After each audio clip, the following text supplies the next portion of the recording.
Can you hear what other people don't? I'm Craig Needs from Hypnotic Coaching, and I just want to give you a couple of tips on how to become an active listener and why it's important.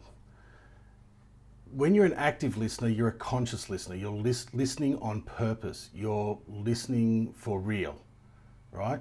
You're trying to get as much information as you can, because if you understand what the other person wants, it's so much easier for you to then give it to them, whether that be in a social context or whether it be in a business context. If you're talking to clients and you understand your clients' needs, it's so much easier for you to then fulfill them. If you're in a social setting and you understand your partner's needs or your child's needs or your friend's needs, how much easier would that relationship be knowing that? So how do you become an active listener? The first thing you need to do is to be genuine, be authentic, right? Actually want to listen to the person, all right? So when you're listening to them, listen to them for real. Take an interest in what they're saying, all right? You can do this by focusing on them, listening to them, nodding your head. You can paraphrase things that they say to you back to them for two reasons. One, to show that you are listening, but two, if you need to clarify something.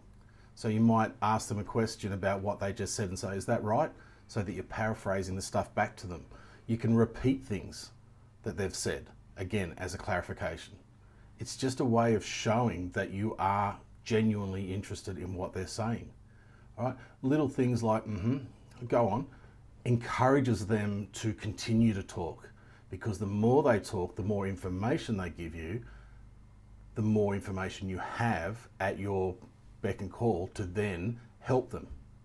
And isn't that the purpose of every interaction, is somehow helping each other?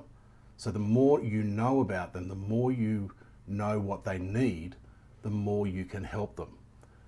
And appropriate eye contact is important. Now, appropriate eye contact, I can't say to you, oh, have 50%, 60%, 80%, right? It doesn't matter. There's no right percentage. The appropriate amount of eye contact is the amount that they give you. Some people like a lot of eye contact. So if they're giving you a lot of eye contact, make sure you give them a lot of eye contact back. But if it's somebody who doesn't like a lot of eye contact and they're not making a lot of eye contact with you, don't stare them down. Just give them the same sort of amount of eye contact that they're giving you. By doing that, you're making them feel comfortable. They'll be more likely to continue the conversation. They'll be more likely to elaborate on things that they're talking about, and that's how you hear what other people don't. Until we catch up next time, take care.